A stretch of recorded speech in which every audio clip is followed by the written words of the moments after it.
Welcome to Day 7 of our Polity series, where we will cover local governance and special areas.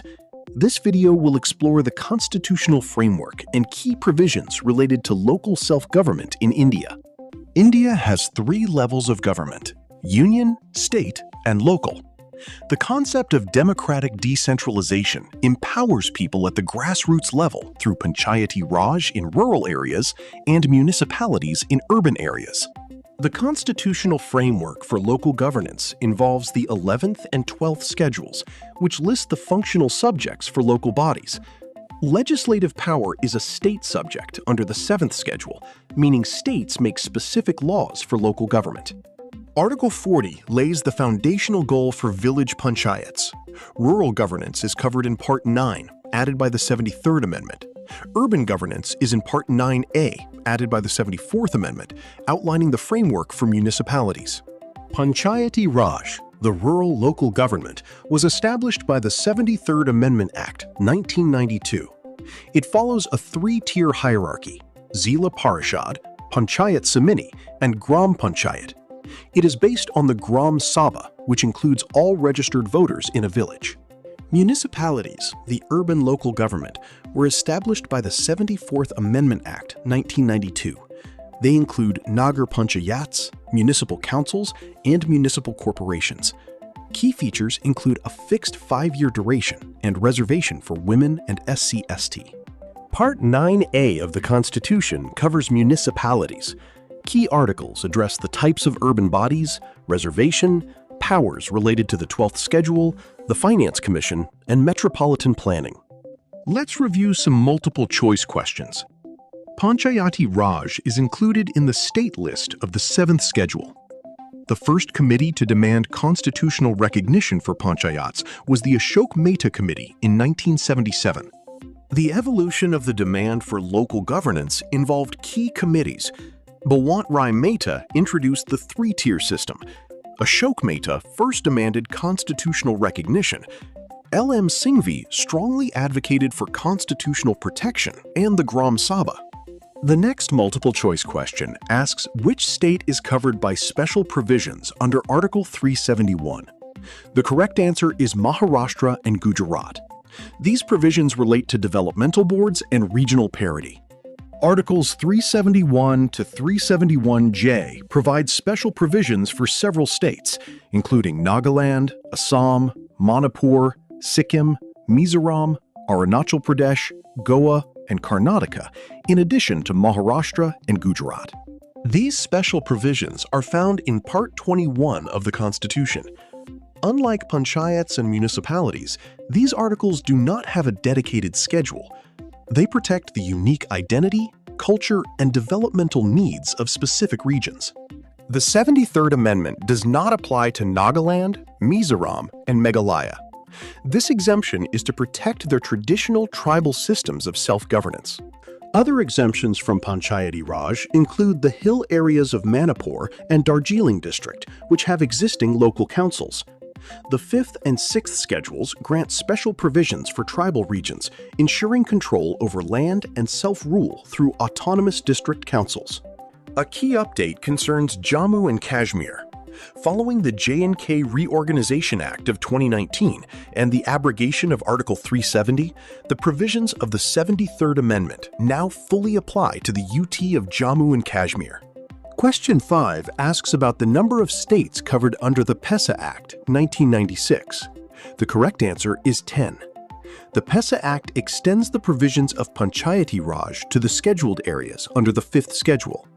The 10 PESA states under the 5th schedule are Andhra Pradesh, Chhattisgarh, Gujarat, Himachal Pradesh, Jharkhand, Madhya Pradesh, Maharashtra, Odisha, Rajasthan, and Telangana.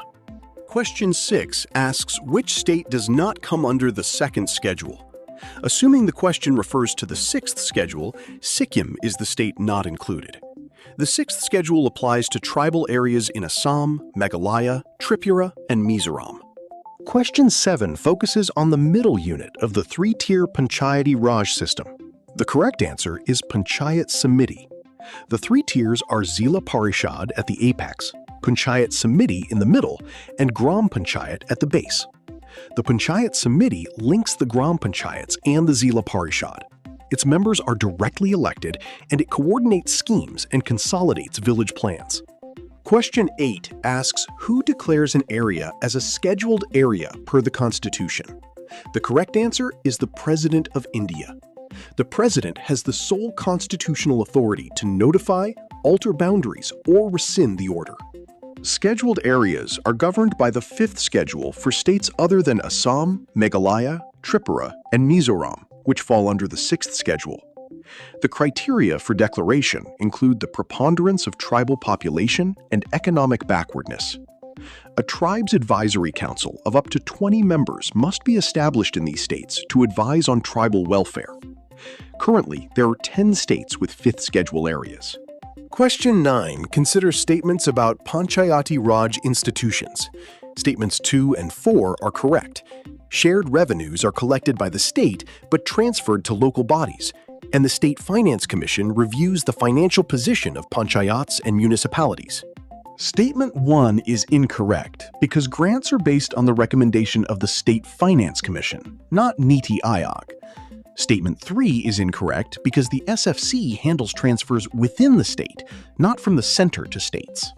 The Finance Commission of India is constituted by the President under Article 280 to recommend resource sharing between the center and states. The State Finance Commission reviews the financial health and recommends resource distribution within the state. Question 10 relates to the Ashok Mehta Committee on Panchayati Raj. The correct statements are 1 and 3. The committee recommended a 2-tier system and ensuring the supremacy of elected bodies. The Ashok Mehta Committee proposed replacing the 3-tier system with a 2-tier model, Zila Parishad and Mandal Panchayat. It also advocated for the official participation of political parties at all levels. The demand for constitutional status to Panchayati Raj grew through various committees. Balwant Rai Mehta introduced the 3-tier system. Ashok Mehta first demanded constitutional recognition. G.V.K. Rao supported regular elections, and L.M. Singhvi strongly backed Gram Sabha and constitutional protection. The Ashok Mehta Committee recommended a 2-tier Panchayati Raj system with Zila Parishad and Mandal Panchayat. It supported stronger elected local bodies with real powers and favored political party participation in local elections. It also suggested Nyaya Panchayats for justice administration. Several committees also shaped Panchayati Raj. Santanam Committee focused on finances. Rajagopal Committee recommended Nyaya Panchayats.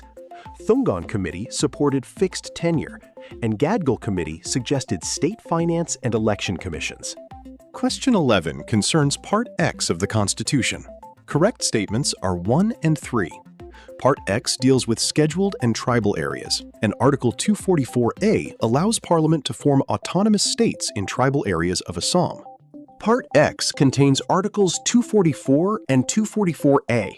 Assam is governed under the 6th schedule, not the 5th schedule. This detailed analysis helps in understanding the special provisions for scheduled and tribal areas. Question 12 asks which committee recommended establishing Nyaya Panchayats in India. The correct answer is the Ashok Mehta Committee, which was appointed by the Janata government in 1977. The correct answer is Ashok Mehta Committee, 1977. It was appointed to strengthen Panchayati Raj and recommended Nyaya Panchayats for quick and low-cost justice in village-level disputes. The Ashok Mehta Committee specifically recommended Nyaya Panchayats as separate bodies from development panchayats, presided over by a qualified judge to provide quick, low-cost justice for minor disputes.